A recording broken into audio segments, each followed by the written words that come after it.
Did you know Black Americans were robbed of $1.3 billion of today's dollars right after slavery, at a time when people were saying that ex-slaves couldn't make it on their own? The Freedmen's Bank was built to prove the opposite.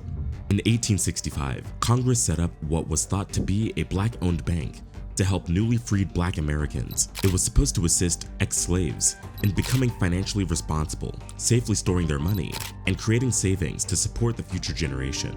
But it turned out to be one of the biggest scams in history. While it was initially successful, the bank failed because of its mismanagement and fraud.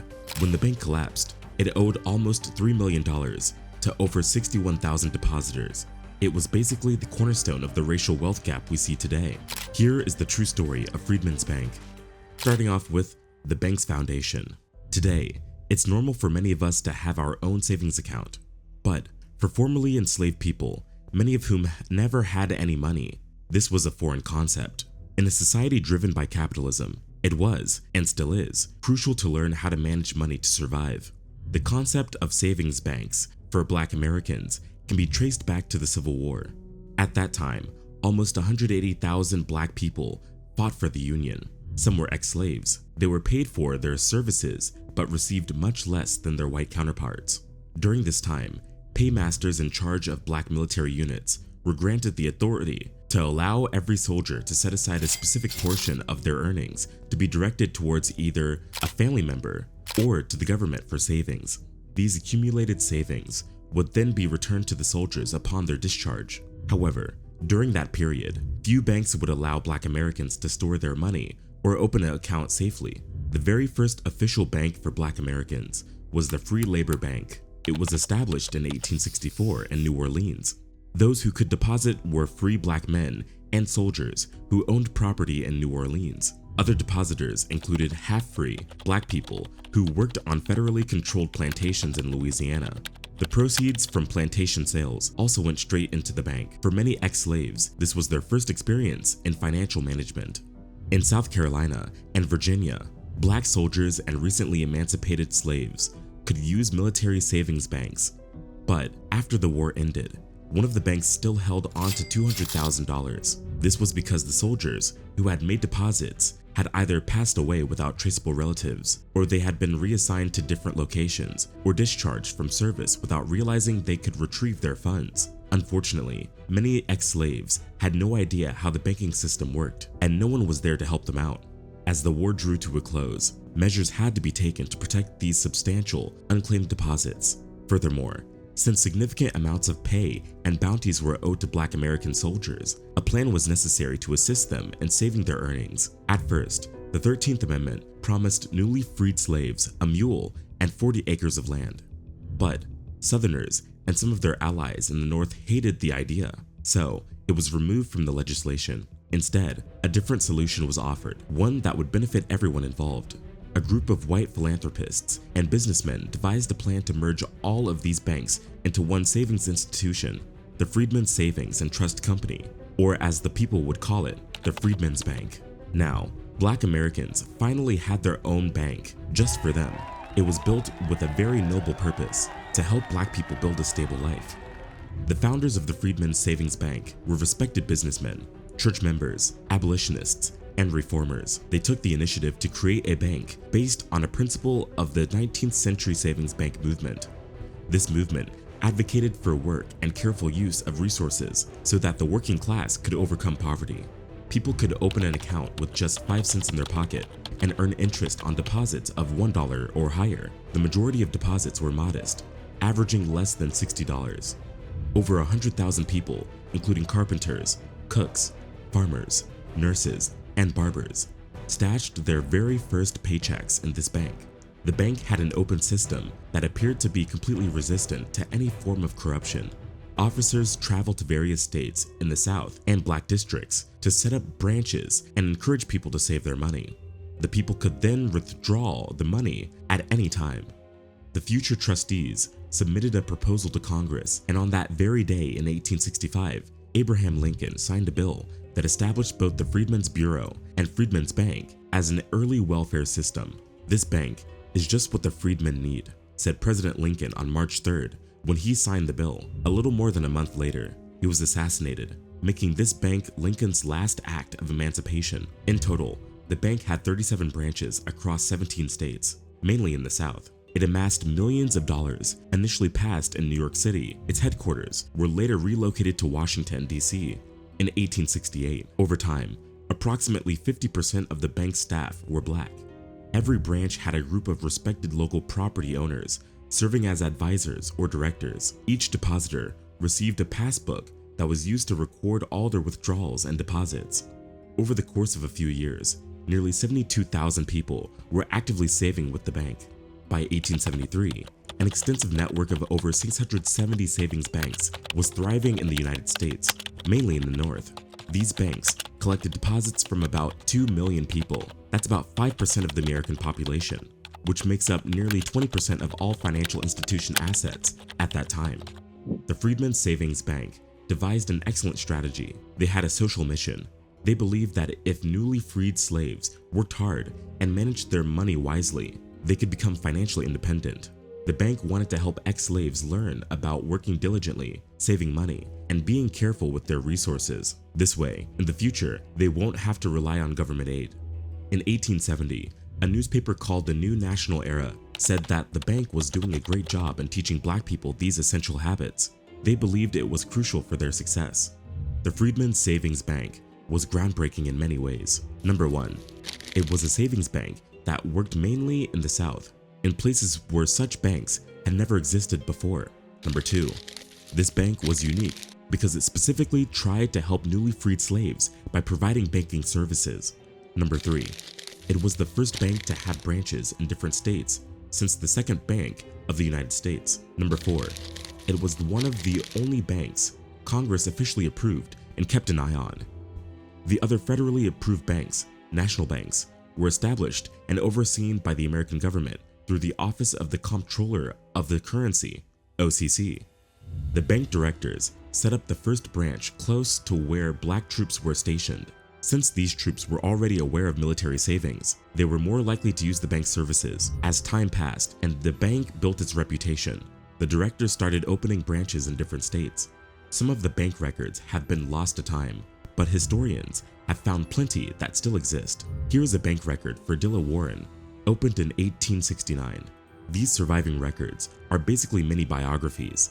They contain valuable information about the applicant's spouse, children, former enslaver, and other personal traits that can't be found elsewhere, such as personal injuries, job skills, etc. For someone who is searching for their ancestry, these bank records are a goldmine. Experts studied surviving account register records that the National Archives had microfilmed and later digitized. They collected data from 107,197 accounts spread across 27 Freedman's Bank branches. They also accounted for family members who lived with an account holder. That was a total of 483,082 people, which is about 12% of the black population in the South in 1870. They then cross-referenced these records with a sample from the 1870 census. This provided insights into schooling, employment, literacy, and wealth among black Americans. Experts found that Freedman's Bank had a modest yet meaningful influence on the financial well-being and prospects of its account holders. People in households with an account were 1 percentage point more inclined to be literate and attend schools. These same people were 2 percentage points more likely to work and get better income compared to their counterparts. Those who had an account could save more money to make bigger purchases. They could invest in workers, buy land, or open a business. In some cases, they used the account to help cover the expenses that came with irregular income, like problems with agricultural harvests. In other words, the bank was there to provide them with a stable footing. It made a real difference for black people. It provided banking services to those who didn't have access to them. Having a bank around led to increased literacy rates, better school attendance, higher property values, better income, and more jobs for the community, which leads us to advertising and bank expansion. In the early years, the Freedman Savings Bank had a huge advertising strategy. They wanted to get more people to open an account, and fast. So, besides pamphlets, cards, and circulars, newspapers were their main form of promotion. Newspapers back then were incredibly popular. By the 1830s, the United States had about 900 newspapers, which was roughly twice the number in Great Britain. Most of these newspapers were published weekly, but daily newspapers were also common. They were cheap and easy to get. In 1867, the bank's management made a list of all the African American newspapers they wanted to target. The most important of these was the New National Era, a major national newspaper that focused on the problems of the black community. Between 1868 and 1872, the bank also had its own monthly newspaper called the National Savings Bank. They printed about 15,000 copies every month. The managers at the bank branches actively promoted the bank. They advertised the bank by talking to people in all sorts of places, like schools, churches, branches, and beneficial societies. Eventually, the bank started relying on teachers to promote the bank and collect deposits from the children. In its early years, the bank expanded rapidly. In just about 2 years, from 1865 to 1866, it established 22 branches in 14 different states. The amount of money people deposited in the bank continued to grow until the end of 1872. On average, the yearly growth rate was 60% during that period. By the end of 1872, there were over 70,000 open accounts with nearly $4 million in deposits. This made the Freedman Savings Bank one of the largest savings banks in the entire country. This was money from black people who believed that the government had their backs, but all of it proved to be a huge scam. Quick side note, please hit the like button and subscribe to the channel for more content like this. Our goal is to unlock the minds of millions of people in our culture and wake them up to the truth. Thank you for all the support. This brings us to the next part of today's video, and that's sabotage, fraud, and mismanagement. Even though the Freedmen's Bank and the Freedmen's Bureau were separate, they were advertised as identical, but there were two major differences. The Freedmen's Bureau was a government organization, while the Freedmen's Bank was private and not backed by the government. The goal was simple: get more people to deposit money into the bank. While Congress gave the green light for the bank, they didn't guarantee the safety of depositors' money. Unfortunately, bank officers failed to mention that, and depositors believed their investments were in safe hands. Within a couple of years after it was created, the Freedmen's Savings Bank fell under the control of powerful white businessmen. These businessmen were heavily involved in politics, so what could possibly go wrong? The bank spent too much on equipment, offices, and an ample banking space. The expansion happened too quickly, and only about half of the branches could cover their costs. In the middle of this financial crisis, the directors decided to move the New York City headquarters to Washington, D.C. in 1867. That's because Washington was a better place to get financiers and political support. A bunch of directors stepped down, and financial experts D.L. Eaton, William S. Huntington, and Henry D. Cook took charge of the bank's financial committee. These three guys were close with Jay Cook, an investment banker who dealt with government bonds during the Civil War. Many of the people they hired were unqualified, and the rest, well, they were corrupt. The organization was hard to manage, inspections were rare, the interest paid to depositors was too high, and the central administration struggled to oversee the branches.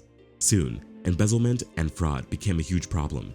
Officials started stealing their depositors' hard-earned money and investing it in risky real estate and railroad bonds. Some of it was spent on gambling, and the rest went to friends or family who needed loans. At the same time, officials were actively trying to convince Congress to make these lending practices legal. In May 1870, the US Congress passed a bill that allowed loans to be granted as long as the borrower provided real estate property as collateral, and this property was valued at least twice the amount of the loan. This was the perfect opportunity for the bank's finance committee to go all in. They became even more active in fraudulent lending, which still went against the bank's rules. In 1871, Congress authorized the bank to give mortgages and business loans. Oddly enough, these loans and mortgages were typically granted to white people, often at the expense of black depositors. Risky financial decisions and biased lending practices, combined with corruption and cronyism among the upper management, gradually weakened the bank's stability. They would steal so much that they would bring the bank into a state of destitution. To get more investors, Jay Cook, with the help of his brother Henry Cook, decided to take their advertising strategy to the next level. Their marketing venture was unlike anything the United States had ever seen. They printed out ads in countless newspapers, even religious periodicals, and local papers. They created a massive network of sales agents nationwide and relied on influential public figures to spread the message, while the bank continued to lend more money. In 1871, rumors started to spread. Although we don't know who started the rumors, we can take a guess. The people who worked at the bank most likely realized something was wrong. So they let their friends and family know. That same year, a rush of people tried to withdraw their money. The Panic of 1873 dealt a serious blow to the bank. Property values dropped, loans were terrible, and depositors wanted their money back. The panic started with the stock market crash in Europe. Investors began selling off their investments in American projects, especially railroads. Back then, railroads were a new invention, so companies were borrowing money to fund their construction projects, hoping to get a return on investment years later. Railroad companies borrowed using bonds, but now they were in a tight spot. When Europeans started selling their bonds, there were eventually more bonds for sale than there were investors willing to buy. Soon, there was no one interested in lending them the money, so a ton of railroad companies went bankrupt. Freedman's bank invested a lot of money in these railroads. When railroads started having financial issues, the bank failed. The panic spread all across the United States, causing at least 100 banks to fail. In 2 years, over 18,000 businesses failed. Those who survived had to put their money elsewhere, like the Lehman brothers, who invested in cattle trading. A year later, in a desperate attempt to save the bank, Frederick Douglass became president. Douglass didn't take the role because he knew about banking, but rather because he believed his influence could help the institution withstand the difficulties it faced. But the moment he figured out exactly what he was dealing with, it was already too late. He said he had married a corpse. It turned out that the trustees had taken out their own deposits. So he informed Congress that the bank had collapsed and should be shut down. The Finance Committee sided with Douglass and appointed 3 commissioners to oversee the closure of the bank. While there was discussion about restructuring it into a new institution, they ultimately gave up, and in 1874, the bank was closed. To see what happened with the money, experts combined and studied records from bank branches in various cities like Atlanta, Birmingham, and Savannah. This helped them determine when people made deposits and who still had money in the bank at the time of its collapse. What they found will shock you. Whenever racial violence escalated in any of these cities, deposits would significantly plummet. These are all cities in the South where racial violence was common, and when black people felt threatened, they were hesitant to deposit their money. This didn't only affect the city, but the surrounding area as well. Experts described it as a blow to trust in institutions. Like, if our lives are in danger, then how can we trust this institution to keep our livelihoods safe? Before the bank's collapse, a lot of customers took out their savings. However, others in the black community decided to keep their accounts active. Those who stayed to the end were typically the older generation who grew up in the state. When the bank was closed, community leaders lost their money. Local business owners, educators, pastors, and charities, who were a major part of the community, were also left in a tight spot. Everyone lost a huge amount of money when the bank fell apart. The US government, despite what depositors were told, was not obligated to cover any of the losses. When it shut down, the bank owed $2,993,790 to 61,144 depositors. Only $32,089 was available in cash. The rest was tied up in personal and real estate loans that would take a long time to recover. Let me show you how it worked. Let's say you were a depositor. If you wanted to get reimbursed for your losses, you couldn't count on branch ledgers because they were in a huge mass. No, you could get reimbursed based on your passbooks. So you would submit your passbook, and if you were lucky enough, 7 years later, after the bank closed that is, you could get 60% of your initial deposits back. Many smaller depositors simply gave up when they learned they couldn't get their money back immediately. This literally broke the trust that black people had in financial institutions, and it would end up hurting them for generations. By the year 1900, only about 62% of the total deposit amount before the bank's collapse, which is equivalent to around $1,638,259.49, or about $43,900,000 in today's currency, were returned. But a shocking $22 million in today's dollars was lost. In the end, most black depositors lost their savings. They received very little, if any, compensation from either the bank or the federal government. But there was one thing that history failed to mention. White depositors at the bank were twice as likely to get back their entire deposits compared to black depositors. This could be because white people knew much more about the banking system and could anticipate the bank's impending collapse. So, did they already know what was going to happen? Was this all a part of their plan? Well, there were a couple of red flags that many people missed. First, when the bank was established, none of the original directors were black. They didn't even live in Washington, D.C., where the main branch was. Also, the bank directors lacked any legal or financial incentives to oversee the bank. The charter did not require any personal investment from the directors in the bank, nor did it include any penalties to ensure their interests aligned with those of the depositors. This is the complete opposite of the governance of the national banks, where directors were required to own shares and be held to the double liability standard. They were also obliged to live in the state where the bank worked. The bank didn't have clear rules about using deposit funds. This gave a lot of power to the directors. Although most of the deposits had to be invested in government securities, there were no specific rules for using the rest of the funds. And since Congress was supposed to supervise the bank, they didn't check on it very often. And it wasn't until 1872 that they started getting regular reports from the branches. Those who worked there didn't get paid very well. The bank was hiring people who were more like missionaries than experts in accounting or banking. This was to encourage more people to deposit the money, but left huge gaps in how those at the top could use the institution to their advantage. Damage was done to black wealth, and it left a lasting impact for the years to come. The lasting impact of the bank's collapse. Many black people, especially older folks, refused to put their money in the bank, and there is a good reason for that. The collapse of the Freedman's Bank left a substantial psychological and mental toll in its wake. Most black people lost every penny they had saved. While the financial ramifications were devastating, the emotional scars ran even deeper, leaving an indelible mark on the future generations. Teachers, community leaders, and ministries worked around the clock to convince the common folk to trust the bank. And now that the trust was broken, it could never be built again. These people, who had very little to begin with, entrusted all their hard-earned money, hopes, and dreams to the institution. This bank was supposed to secure their future and help give their children a good life. But when the people suddenly lost all their savings, their faith in financial institutions went down with it. It cast a long shadow of doubt over the country's ability to provide economic security. I mean, think about it.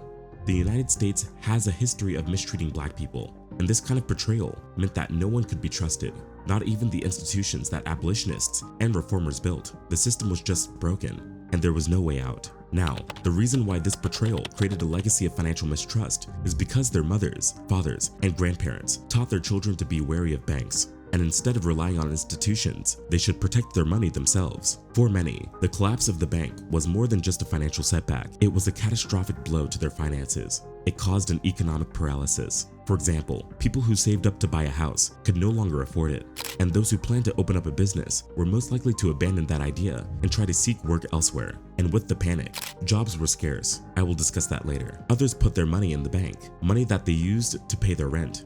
And now they were left homeless, hopeless, and powerless.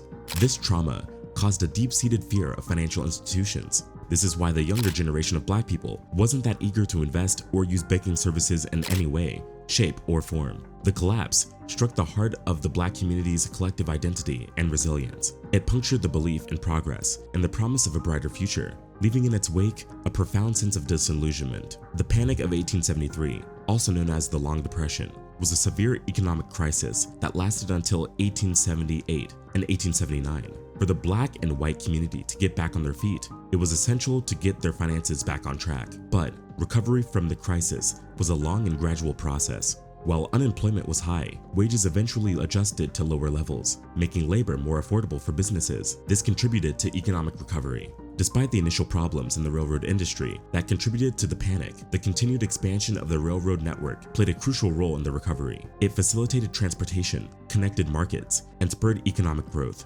The period saw significant technological progress, particularly in industries like steel production, which helped drive the economy. The ongoing trend of urbanization and population growth created new markets and opportunities for businesses, but the population growth and industrial expansion radically changed the face of the nation. Now, slums, traffic jams, air pollution, and poor sanitation were a growing problem. And even though the panic ended in 1879, tensions between workers and leaders of banking and manufacturing still raged on. Poverty led voters to shift their support away from the Republican Party. In the 1874 congressional elections, the Democratic Party took control of the House for the first time after the Civil War. The public's anger made it challenging for the Grant administration to formulate a clear strategy regarding reforms in the southern states, and the North started to move away from the Reconstruction efforts. Alongside the economic downturn, ambitious plans for building railroads across the South came crashing down, plunging most states into financial trouble with high taxes.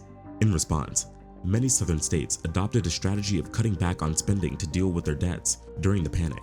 One after another, southern states fell to the Democrats, leading to a decline in Republican influence. The end of the panic happened at the same time as the great wave of immigration in the United States. It changed people's lives forever. Both farming and industry groups pushed for protective tariffs. Politicians who leaned towards conservatism, like Otto von Bismarck, shifted away from the more hands-off economic policies of classical liberalism in the 1870s. They started adopting more interventionist measures, including imposing high tariffs, taking control of railroads, and making social insurance mandatory. Meanwhile, in the US, still in the post-Civil War era, the government favored protectionism. Protectionism is an economic policy where a country aims to shield its domestic industries from foreign competition by imposing tariffs or other restrictions on foreign goods. In the aftermath of the Civil War, the US was focused on rebuilding and consolidating its industries. The government believed that by protecting American industries from foreign competition, they could foster economic growth, create jobs, and support the development of a robust and self-sufficient economy. This policy was especially important given the need for economic stability after the devastating conflict. This protectionist stance persisted for a considerable period after the Civil War, as the nation worked to solidify its economic foundation. It was an essential aspect of US monetary policy during this post-war era, influencing trade relations and shaping the development of American industries. And when it comes to the Freedman's Bank, its headquarters in Washington, D.C. was demolished in 1899. About 2 decades later, the US Treasury Department constructed its new annex building on the same site. Even though the physical building is no longer present, the Freedman's Bank remains a significant landmark in American history. To pay tribute to the bank's importance and legacy, on January 7th, 2016, the Treasury Department marked the 150th anniversary of the Freedman's Bank by renaming the Treasury Annex as the Freedman's Bank Building. Jacob J. Lew, the head of the Treasury Department, stated that the legacy of Freedman's Bank is here to remind us of the constant need to strive for better financial inclusion for all Americans, especially people in impoverished communities, so that, in due time, people from all different backgrounds can share the advantages of our expanding economy.